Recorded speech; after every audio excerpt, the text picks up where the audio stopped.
High, আমি আকাশ। আর আপনারা দেখছেন আমার YouTube channel Indian history in Bengali তে আপনাদের সকলকে স্বাগত। আজকে আমাদের আলোচনার বিষয় হলো ক্লাস 10 এর সংবাদপত্র ও সাময়িক পত্র সম্পর্কে ডিটেলস আলোচনা করব। তার আগে আমার চ্যানেলে নতুন হয়ে থাকলে প্লিজ লাইক, শেয়ার এবং সাবস্ক্রাইব এবং পাশের বেল আইকনটি প্রেস করে রাখবেন। যখনই কোনো নতুন ভিডিও আপলোড করবেন সবার আগে যেন আপনাদের কাছে পৌঁছে যায়। ওকে, শুরু করা যাক আজকের ক্লাস। সংবাদপত্র ও সাময়িক পত্রিকা সম্পর্কে ডিটেলস আলোচনা করব। সং- ঠিক আছে, তাই শুরু করা যাক। সংবাদপত্র সম্পর্কে জানতে হলে আমাদেরকে প্রথমে জানতে হবে সাময়িক পত্রিকা ও সংবাদপত্র কাকে বলে এবং সাময়িক পত্রিকা সংবাদপত্রের মধ্যে পার্থক্য জানতে হবে। পার্থক্য না জানলে সংবাদপত্র ও সাময়িক পত্রিকা সম্পর্কে জানা সম্ভব নয়। তার জন্য এগুলো পড়তে হবে কি আমাদেরকে সংবাদপত্র ও সাময়িক পত্র কাকে বলে। ঠিক আছে, সংবাদপত্র প্রথম হচ্ছে সংবাদপত্র, তারপর হচ্ছে সাময়িক পত্র। ঠিক আছে, এদের মধ্যে পার্থক্যটা কি? এটা হচ্ছে সংবাদপত্র। সংবাদপত্র হচ্ছে প্রথম, এটা হচ্ছে প্রতিদিন প্রকাশিত হয়।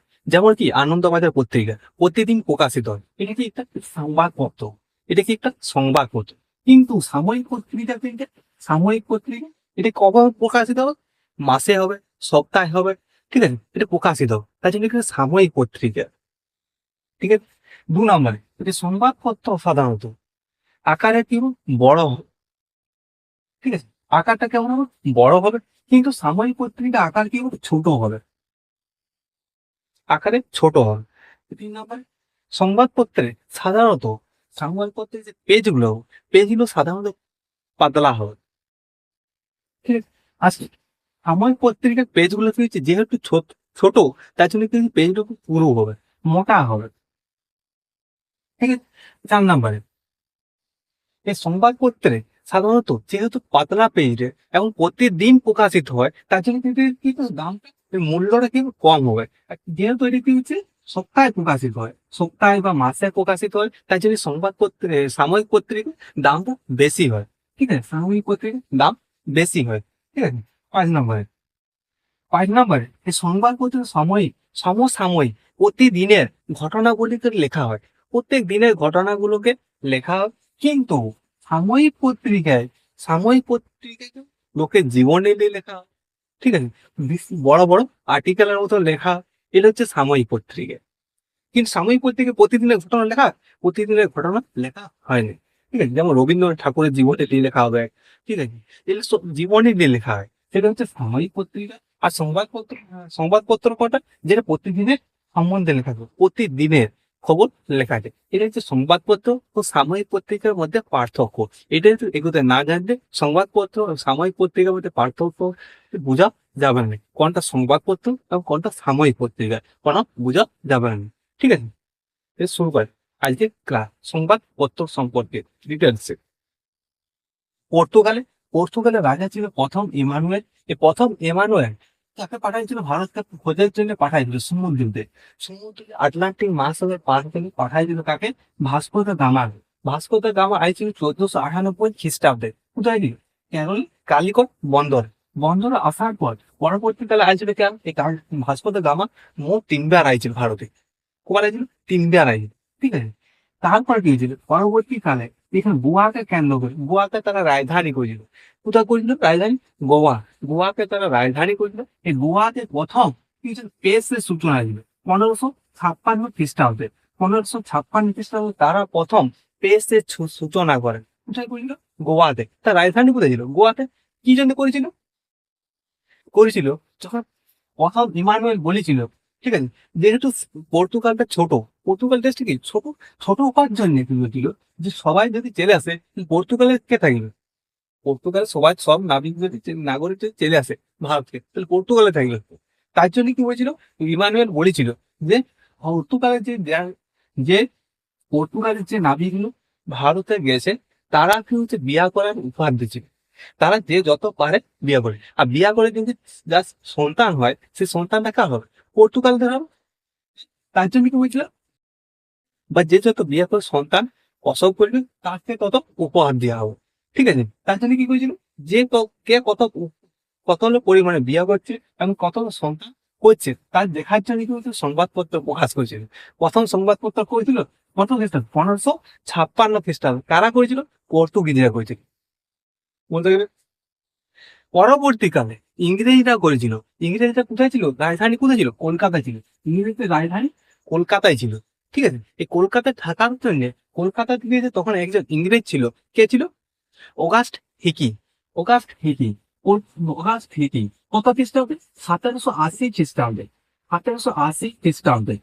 ঠিক আছে, 80 খ্রিস্টাব্দে। এডি এডি মনে হচ্ছে খ্রিস্টা, এনি ডমিনি। ঠিক আছে, এনি ডমিনি বলা হয় এডি, যাকে বলে খ্রিস্টাব্দ বলা হয়। ঠিক আছে, বাংলার খ্রিস্টাব্দ। কত খ্রিস্টাব্দ? 1780 খ্রিস্টাব্দে। কে? অগাস্ট হিকি একটা পত্রিকা পাস করে। কি পত্রিকা? বেঙ্গল গেজেট। যেহেতু বাংলায় পাস হচ্ছে, বাংলাতে হয়েছিল। কলকাতা কি? কলকাতা কি কোথায় রাজধানী? বাংলা রাজধানী। রাজধানী কি করছে? বেঙ্গল গেজেট।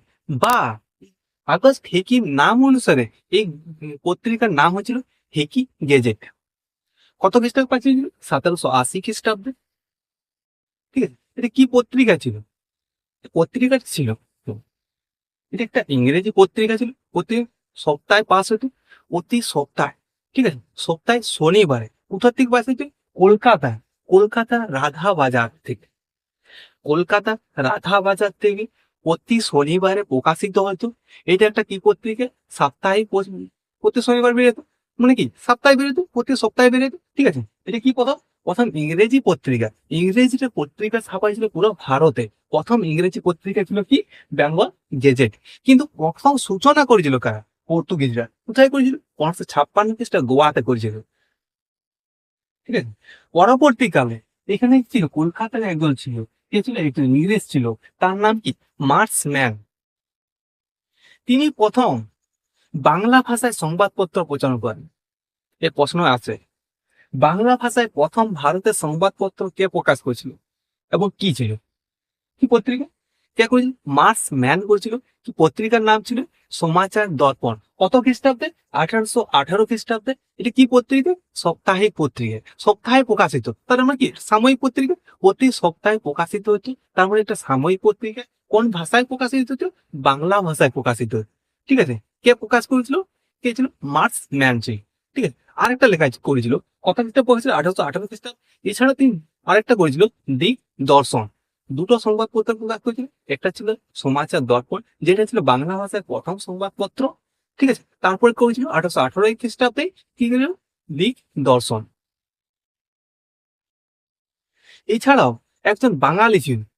ঠিক আছে, একজন বাঙালি, যিনি প্রথম বাংলা ভাষায় সংবাদপত্র রচনা করেছিল। তার নাম ছিল ঈশ্বরচন্দ্র গুপ্ত। ঈশ্বরচন্দ্র গুপ্ত কত খ্রিস্টাব্দে? 1831 খ্রিস্টাব্দে। 1831 খ্রিস্টাব্দে ঈশ্বরচন্দ্র গুপ্ত কি লিখেছিল? সংবাদ প্রভাকর। এই সংবাদ প্রভাকর যেহেতু বাংলা ভাষায় পত্রিকা, এছাড়া এই পত্রিকার প্রতি সপ্তাহে প্রকাশিত হতো। যেহেতু প্রতি সপ্তাহে প্রকাশিত হতো, তার জন্য কি একটা পত্রিকা? এটা সাময়িক পত্রিকা। ঠিক আছে, তার জন্য একটা সাময়িক পত্রিকা। এছাড়াও কলকাতা, কলকাতার ভবানীপুরে পিপুল পাতি লেনের পেজ থেকে, কলকাতা ভবানীপুরে পিপুল পাতি লেনের পেজ থেকে একটা সংবাদপত্র প্রকাশিত।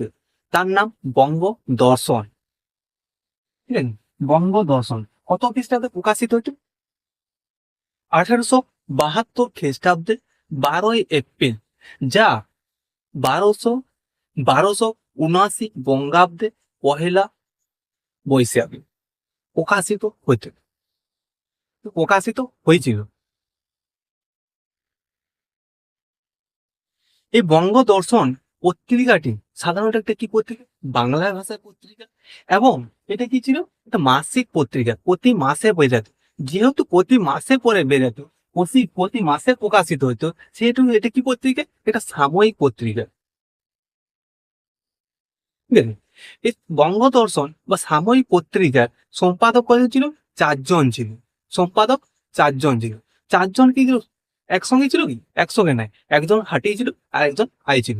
ঠিক আছে, প্রথম যে সম্পাদক ছিল সে ছিল বঙ্কিমচন্দ্র চট্টোপাধ্যায়। কত খ্রিস্টাব্দে? বলিস সঙ্গে 1800।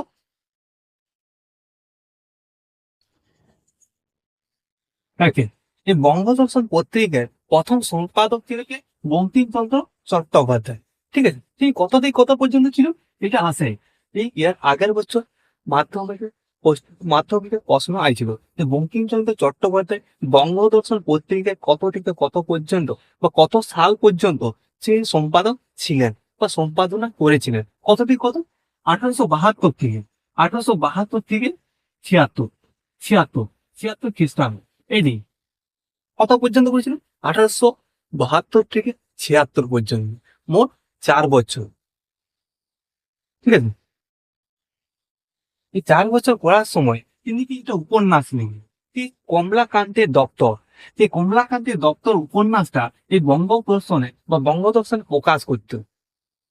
ঠিক আছে, এর পরবর্তীকালে যখন বঙ্গদর্শন বঙ্কিমচন্দ্র চট্টোপাধ্যায় কি হচ্ছে 76 খ্রিস্টাব্দে ছাড়িয়ে যাচ্ছে, সম্পাদনা করছে না, তারপর কে আসছে?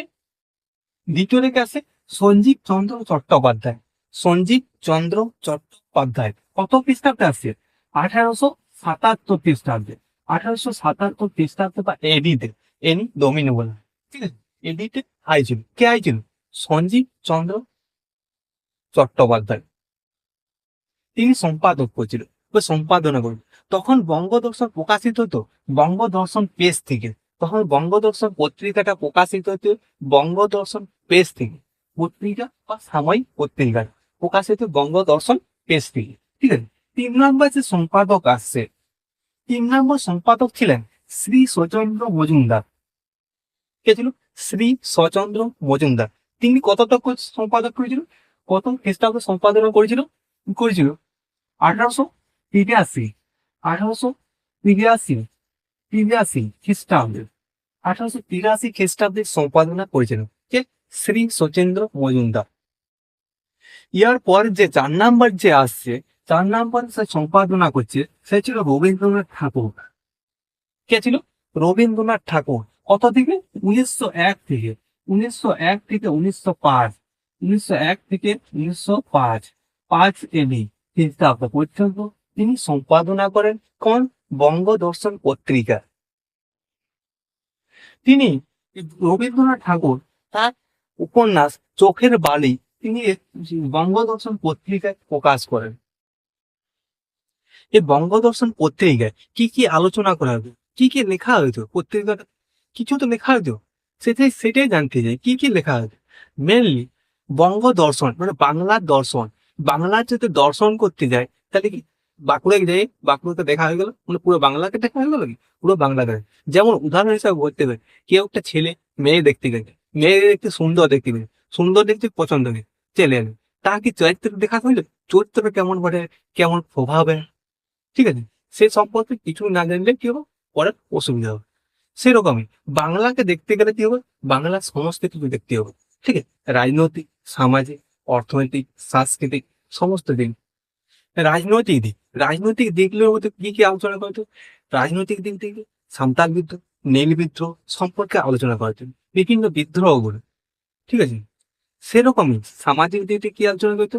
সমাজের জমিদাররা কিভাবে কৃষকদের উপর অত্যাচার করছে। ঠিক আছে, জমিদার এবং কৃষকদের মধ্যে কি ভেদাভেদ সৃষ্টি হচ্ছে, কি বড় লোক গরিব লোকের কি ভেদাভেদ সৃষ্টি হচ্ছে, বা সমাজে কেমন ছিল মানুষগুলো কেমন হচ্ছে। ঠিক আছে, ইংরেজরা কিভাবে কিভাবে কৃষকদের উপর অত্যাচার করছে সে সম্পর্কে আলোচনা করে সামাজিক দিকে। আর ধার্মিক দিক থেকে আছে তো ধার্মিক খ্রিস্টান ধর্মকে জোর করে খ্রিস্টান ধর্ম গ্রহণ করাচ্ছে, এ সম্পর্কে তো আলোচনা করা আছে। আর অর্থনৈতিক দিক থেকে তো অর্থনৈতিক দিক থেকে কিভাবে ইংরেজরা শোষণ করছে সে সম্পর্কে ডিটেলস আলোচনা করা আছে। কিসে আছে? এই বঙ্গ দর্শন পত্রিকার মধ্যে। বঙ্গ দর্শন মানে কি? বাংলাকে সম্পূর্ণভাবে দর্শন করতে হবে। সম্পূর্ণভাবে দর্শন করতে গেলে কি হতে হবে? বাংলাকে সম্পূর্ণ দিকগুলো আলোচনা করতে হবে, সেটা হচ্ছে বঙ্গ দর্শন। এখানে কিছু বঙ্গ দর্শন সম্পর্কে ডিটেলস আলোচনা করা হচ্ছে। তার জন্য হচ্ছে বঙ্গ দর্শন কি হচ্ছে সম্পূর্ণভাবে আলোচনা করেছে বঙ্গ দর্শন পত্রিকার মধ্যে দিয়ে। ওকে, আজ এই তো পরের ক্লাস কিছুদিন মধ্যে আপলোড হবে। তার আগে আমার চ্যানেল নতুন হলে প্লিজ লাইক শেয়ার এবং সাবস্ক্রাইব করে যাবে। ওকে, ধন্যবাদ।